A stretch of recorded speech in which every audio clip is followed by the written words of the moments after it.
Hi నమస్తే, welcome to VSK news TV. ఇటీవల నిర్మాత నాగవంశి గారు చాలా ఆసక్తికరమైనటువంటి వ్యాఖ్యలు చేశారు.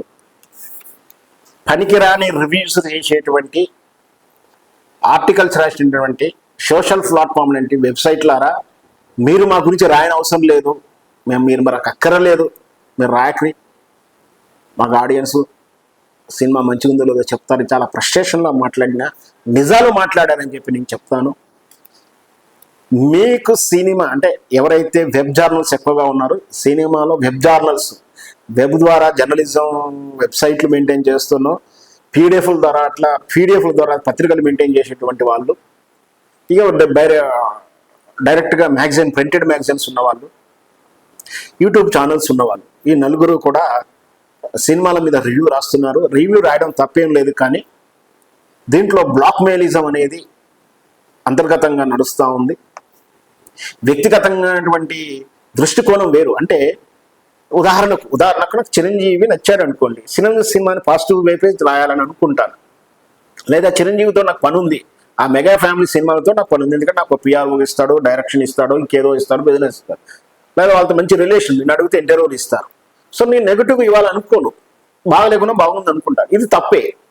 కానీ ఈ తరహా వ్యవహారాలు కొందరైతే వాళ్ళు మాకు ప్రమోషన్ ప్యాకేజ్ ఇవ్వలేదు కాబట్టి, నాకు ఓవర్సీస్ రైట్స్ ఇవ్వలేదు కాబట్టి, నాకు నైజాం హక్కులు అడిగితే ఇవ్వలేదు కాబట్టి, మా బామ్మర్దునో ఏడిచిన వాడిని ఆ క్యారెక్టర్ అడిగితే ఇవ్వలేదు కాబట్టి, లేదు నాకు శత్రువుగా భావించినట్టు ఫలానా పత్రిక యాజమాన్యానికి ఇన్ని కోట్లు ఇచ్చాడు కానీ నాకు ఇన్నే కోట్లు ఇచ్చాడు, ఇట్లా వ్యక్తిగత ద్వేషాలు, లేదు నేను ఫలానా మెగా ఫ్యామిలీకి ఫేవరెట్ కాబట్టి ఫలానా నందమూరి ఫ్యామిలీ సినిమాని మనం నెగిటివ్ రాయాలని, ఇట్లాంటివి ఉన్నాయి.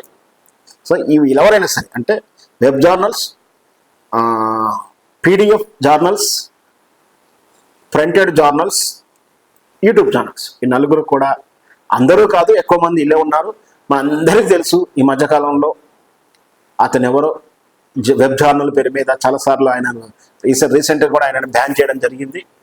అయితే ప్రశ్నలు అడిగే కొండేటి సురేష్ వేరు, కానీ రివ్యూల పేరు బ్లాక్ మెయిల్ చేసినటువంటి ఒక డాష్ ఒక వ్యక్తి ఉన్నాడు. ఆయన అందరికీ తెలిసిందే, పేరు చెప్పడం కూడా భావ్యం కాదనిపిస్తుంది, చెప్పినా తప్పేమని అనిపిస్తుంది. సీనియర్ జర్నలిస్టు, వయసులో చాలా పెద్దవాడు. ఆయన మీద గతంలో విజయ్ దేవరకొండ విషయంలో కామెంట్ చేసి క్షమాపణలు కూడా చెప్పాడు. ఈ మధ్య ఆయన మీద బ్యాన్ చేస్తే కూడా రివర్స్ మళ్ళీ తీసుకున్నట్టు కూడా ఉంది. ఇట్లాంటి మీద నాగవంశి గారు చెప్పారు.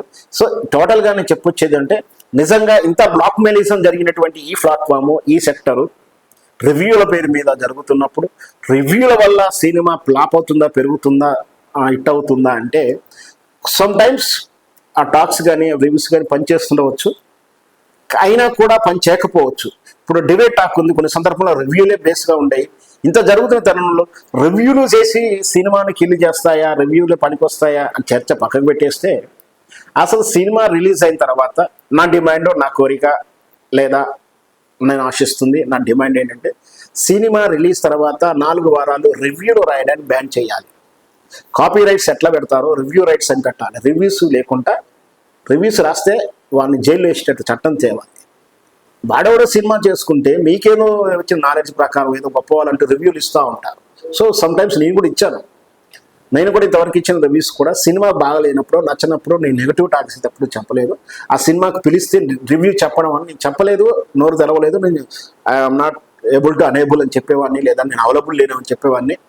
సినిమా బాగుంది అనుకోండి, కొంచెం చెప్పొచ్చు, పర్లేదు, ఇక్కడ అలా కృషి ఫలించింది, ఎందుకంటే మంచి పనికి ప్రశంస ఇవ్వాల్సింది. ఎందుకంటే appreciation is the best way of గ్రోతింగ్. అంటే మనం ప్రశంసించడం అనేది అభివృద్ధికి సూచికలుగా భావిస్తాను. కాబట్టి పొగడవచ్చు, తప్పేం లేదు. కానీ తప్పిదాలు జరిగి ఉండవచ్చు, పలానాకారంలో సినిమా ఫెయిల్ అవుతుండొచ్చు, నిజమే కావచ్చు, రివ్యూ కరెక్టే కావచ్చు. కానీ వాళ్ళొకరు 1000 కోట్లు, 500 కోట్లు, 100 కోట్లు, 5 కోట్లు, 3 కోట్లు, 2 కోట్లు, 10 లక్షలు పెట్టి సినిమా చేస్తే వాడిని బాధ లేదో, వాడు పడతాడు, తప్పులు ఉండొచ్చు, ఇప్పుడు ఉండొచ్చు, ఏదో జరిగి ఉండొచ్చు. దానికి నువ్వు భూతద్దంలో పెట్టి నువ్వేదో మొనగాడు అని, నీకేదో నాలెడ్జ్ ఉందని, నువ్వే గొప్ప మీద, నువ్వు గొప్ప మీద అయితే అక్కడెందుకు ఆగిపోతావు అని కూడా నా ప్రశ్న. సో ఆ ప్రశ్న నాకు కూడా వర్తిస్తుంది. నువ్వేదో గొప్ప మీద అని చెప్పేసి మేకు పెట్టేసి దాని మీద ఇట్లా అని నెగిటివ్ రివ్యూస్. పోనీ నువ్వు ఏమైనా ఎక్కడన్నా కలిసి పర్సనల్గా కలిసి ఆ డైరెక్టర్కి, సార్ మీరు ఇట్లా తప్పిదం చేశారు, ఇట్లా కరెక్షన్ చేసుకుంటే బాగుండేది, నువ్వు వ్యక్తిగతంగా ఎప్పుడైనా సంప్రదించావా? ఎప్పుడైనా సలహాలు ఇచ్చావా? ఎప్పుడైనా సూచన చేస్తావా? ఎప్పుడైనా ప్రయత్నం చేసావా? పర్సనల్ పోస్ట్ చేసావా? పర్సనల్ లెటర్ ఏమైనా రాసి పోస్ట్ చేసావా? మెయిల్ చేసావా? చేయడు. పబ్లిక్ ప్లాట్ఫామ్లో పెడితే రేటింగ్ రావాలి, పేరు రావాలి, సినిమాను ఫ్లాప్ అయితే ఆనందపడాలి. ఇది ఇంటెన్షన్. అట్లాంటి వాటిని విమర్శిస్తాను. కాబట్టి సినిమా రిలీజ్ కాగానే 4 వారాల రివ్యూస్ బ్యాన్ చేయాలి. ఎవడు పడితే వాడు ఆ సినిమా గురించి రాసుకోకుండా, ఎవడు పడితే ఆ సినిమా క్లిప్స్ వాడకుండా, వీళ్ళు పర్మిషన్ ఇచ్చిన వాళ్ళు మాత్రమే, వాళ్ళు అప్రూవల్ చేస్తేనే. మన ఏ టీవీ ఛానల్లో యాడ్ ఇవ్వడు కదా డబ్బులు ఇవ్వకుండా. ఆర్ఓ రిలీజింగ్ ఆర్డర్ ఉంటేనే శాటిలైట్ ఛానల్లో యాడ్ ఇస్తాడు. రిలీజింగ్ యాడ్ ఇవ్వకుండా శాటిలైట్ ఛానల్ యాడ్ వేస్తే కాపీ రైట్ దాని యాక్ట్ అంటారు. ఆ యాక్ట్ ప్రకారం వాడు పర్మిషన్ లేకుండా యాడ్ వేసుకున్నది వాడే డబ్బులు కట్టాలి. పర్మిషన్ లేక యాడ్ వేసుకున్నది వాడు కట్టాలి. అట్లాగే